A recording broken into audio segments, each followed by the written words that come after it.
అభివృద్ధికి కేంద్రంలోని బీజేపీ సర్కార్ పూర్తిగా సహకరిస్తుందని ప్రధానమంత్రి నరేంద్ర మోదీ అన్నారు. సీఎం రేవంత్ రెడ్డి మాట్లాడుతూ కేంద్రంలో ఘర్షణ వైఖరి ఉంటే అభివృద్ధికి ఆటంకమే అని అన్నారు.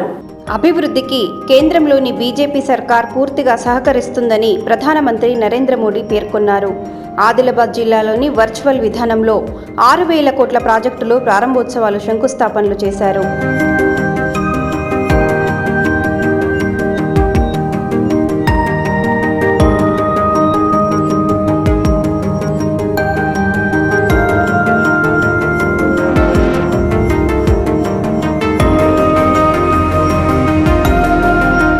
అనంతరం ఏర్పాటు చేసిన సభలో నరేంద్ర మోదీ మాట్లాడుతూ తెలంగాణ రాష్ట్ర అభివృద్ధికి సీఎం రేవంత్ రెడ్డికి సంపూర్ణంగా సహకరిస్తామని, తెలంగాణలో గడిచిన 10 ఏళ్లలో 56,000 కోట్లకు పైగా పనులు ప్రారంభించామని అన్నారు.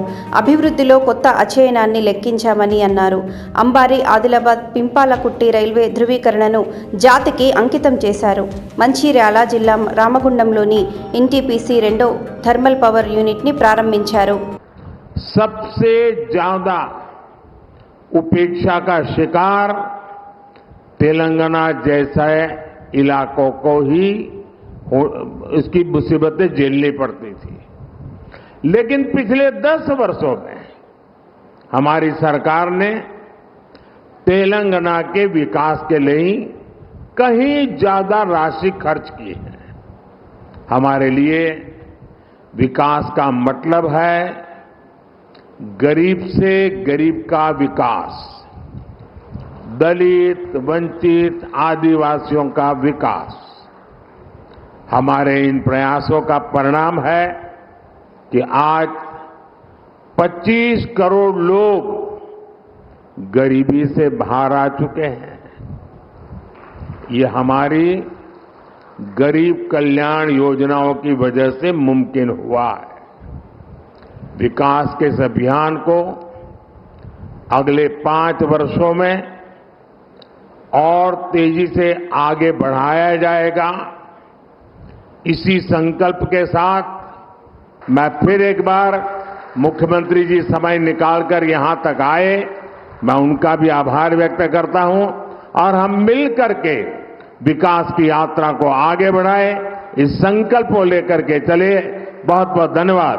ముఖ్యమంత్రి రేవంత్ రెడ్డి మాట్లాడుతూ కేంద్రంతో ఘర్షణ వైఖరి అభివృద్ధికి ఆటంకమే అని అన్నారు. కేంద్రంతో ఘర్షణ వైఖరి ఉంటే రాష్ట్ర అభివృద్ధికి ఆటంకమని సీఎం రేవంత్ రెడ్డి అన్నారు. ప్రధాని మోదీ పర్యటన సందర్భంగా ఆదిలాబాద్లో నిర్వహించిన సభలో ఎన్నికల సమయంలోనే రాజకీయాలు చేయాలి, రాష్ట్ర అభివృద్ధి కోసం కేంద్రంతో కలిసి ముందుకు వెళ్తామన్నారు. ఎన్టీపీసీకి కాంగ్రెస్ ప్రభుత్వం సహకరిస్తున్నదని అన్నారు. కంటోన్మెంట్ స్థలాన్ని రాష్ట్ర ప్రభుత్వానికి బదిలీ చేసినందుకు ప్రధానికి రేవంత్ రెడ్డి కృతజ్ఞతలు తెలిపారు. స్కైవేస్ కంటోన్మెంట్ ఏరియాలో దాదాపుగా 190 ఎకరాల స్థలాన్ని కేంద్ర ప్రభుత్వం రక్షణ శాఖ మంత్రి ద్వారా ప్రధానమంత్రి గారు రాష్ట్ర ప్రభుత్వానికి బదలాయించారు. వారికి రాష్ట్ర ప్రభుత్వం తరఫున కృతజ్ఞతలు తెలియజేస్తున్నాం.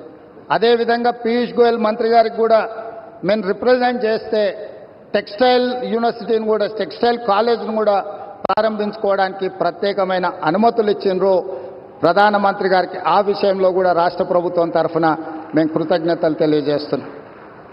మా వైపు నుంచి ఎలాంటి భేషజాలు లేకుండా రాజ్యాంగబద్ధ సంస్థలు కానీ ప్రజల చేత ఎన్నుకోబడ్డ కేంద్ర ప్రభుత్వంతో ఇలాంటి ఘర్షణాత్మకమైన వైఖరిని మేము తీసుకోము. రాష్ట్ర అభివృద్ధిలో వాళ్ళను సంప్రదించి రాష్ట్రాన్ని ముందుకు తీసుకెళ్లడానికి అవసరమైన కార్యాచరణతోనే ముందుకు వెళ్తాము అని చెప్పి ఈ సందర్భంగా మీకు అందరికీ తెలియజేస్తున్నా.